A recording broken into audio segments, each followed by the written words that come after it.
I'm back, part 2. Just want to show you guys how I roll this out. What happens if it gets too sticky.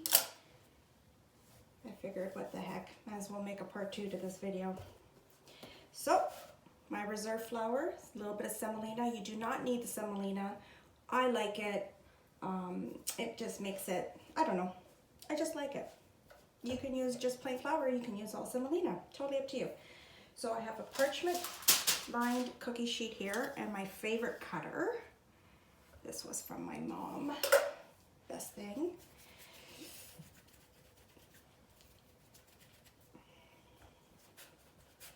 If you're having a hard time,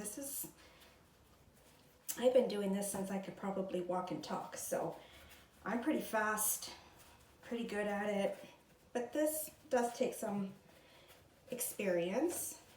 And you roll out into a little rope. If you're having a hard time and your dough's too sticky, flour your surface. If your dough is too tough, just wet your hands a little bit, and here's your rope. And I like to cut on the bias like that.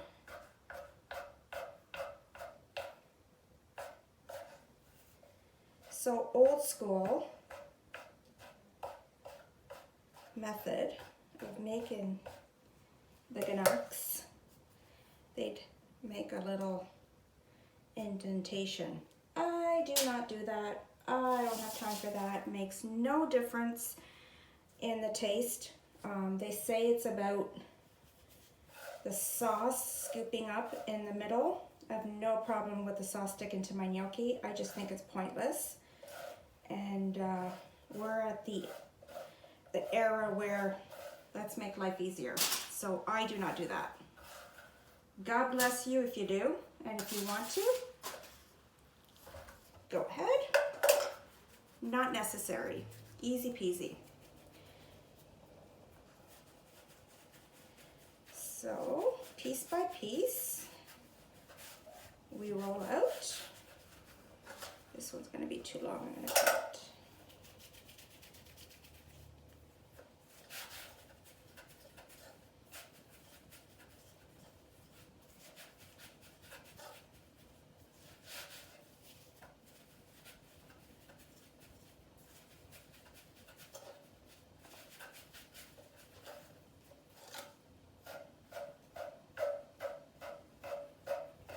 I'm not even fussy if they're not all the exact same. Who the heck cares? It's rustic, it's homemade. Seriously, doesn't matter. I'm not gonna sit there for an hour and make sure that all my pieces are the exact same. Sometimes when I make a mistake and it's really big, just cut it in half. Done. You want them somewhat, so they cook even. You want them somewhat, and like I said, I've been making these since I could walk and talk, so mine are pretty much all the same size. I'll show you.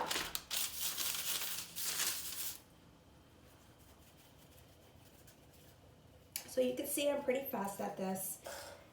When I first started making gnocchi, it would take me the whole afternoon.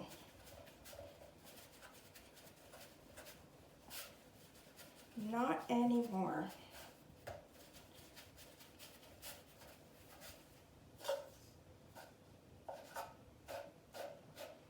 Like I said, this handy dandy cutter is a godsend.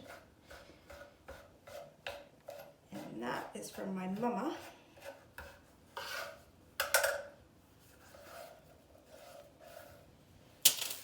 Who's no longer with me.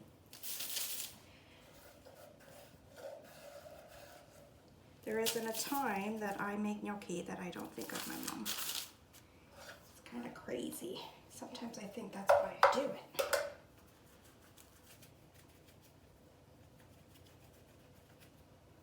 So now I'm getting ahead of myself. I just took a really big piece. Too big. And I know that because for the sake of the video, I'm kind of rushing. So here we go. Do that. So I'm gonna go ahead, finish my gnocchi. You can set them on the counter while your water comes to a boil, salted water. You can put them in the fridge. You can put them in the freezer and use later, whatever you like. Sometimes I will make ahead, freeze on cookie sheets. When they're all frozen, they separate really, really nice. And then I throw them in a Ziploc bag. But today, because we're home, we're making them fresh. So, pot of water on the stove. This recipe will feed about 4 people. In my house, 4 people. So pot of water on the stove, boiling, salted. Drop them in handfuls, stirring in between. As soon as they come to the top, I usually boil them another minute. Drain them and serve with your sauce.